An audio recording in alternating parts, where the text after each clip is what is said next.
Listen, if you are a pastor, don't downplay the importance of the children's church. Don't downplay the importance of our youth church. If you want to see the future of our the church, the future of any church is determined by how they take care of the children's church and the youth church. I said the future of any church is determined by how you take care of the children's church and the youth church. Because the children will grow into the youth. And the youth will grow into an adult congregation. So if you don't take care of the children's church well, you don't have a church for tomorrow. If you go to Europe today, most of the churches are closing down because a generation of young men and women are strangers to church. Because the church never prepared the young boys and girls for tomorrow. Especially our society is confused with its identity. Not only our country, our entire society, global society. A he becoming a she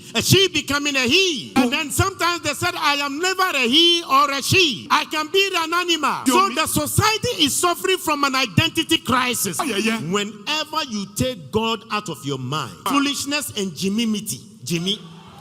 foolishness and jimimity becomes the order of the day. Whenever you take God out of your mind, then Jimmy becomes the order of the day. Because when you decide that you are no more a human being but an animal, then there's something wrong with you. That is why we must focus and spend money in our children's service. Because our society is coming out with wrong trainings and teachings. So we must teach them from KG in our children's service. So that when they go to their secular schools and they are teaching them something strange, they have foundation already. Let's follow the principle. Train up a child in the way he should go. And when he grows up, he will not depart from that path.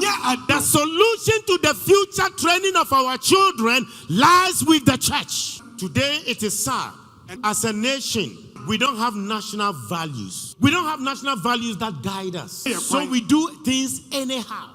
If I should ask you, what are the 5 core values of this country? We all don't know. What are the 5 or 7 core values that governs, directs us as a nation? We don't have. If I should ask you, Bishop, in the next 20 years, where would Ghana be? Nobody knows.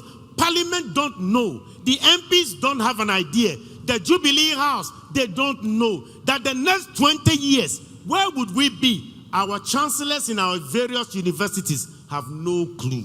There was a study which was done in the global economics. And Peter Obi, the one who stood as an independent candidate in Nigeria, said he attended that global conference on economy.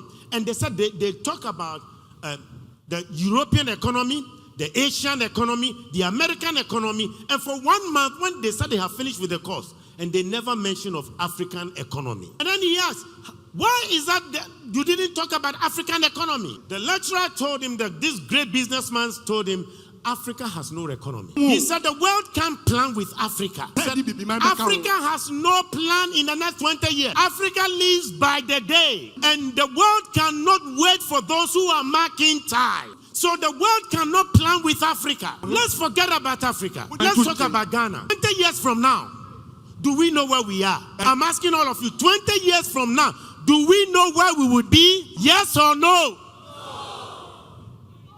So how can the world plan with us? And the Bible says, my children perish for lack of vision. And where there is no vision, the people perish. If you don't know where you are going, how can you get there? You don't have values. What can guide your decision? I believe if we want this nation to be transformed, we should bring traditional leaders together. We should bring church leaders, just stakeholders together, and begin to identify what are the values that would define us as Ghanaians. What will make us true Ghanaians is a value of respect for the elderly, a value of, respecting time. If we understand these values and set up a commission, call it socio-cultural commission, that in the next 20 years from now, we will write books about our values and then start teaching it from KG about our new values, the new Ghanaian. Start teaching it from KG. By 20 years, the boy who will be born today, 20 years tomorrow he may be completing a university with the new Ghanaian values in him. That will change our country for tomorrow. Because if we can't change it today, we can change it tomorrow. So we can launch it now, start teaching the new Cajun people, so that the next 20 years there will be the new Ghanaian who will transform our nation. Then we are going somewhere.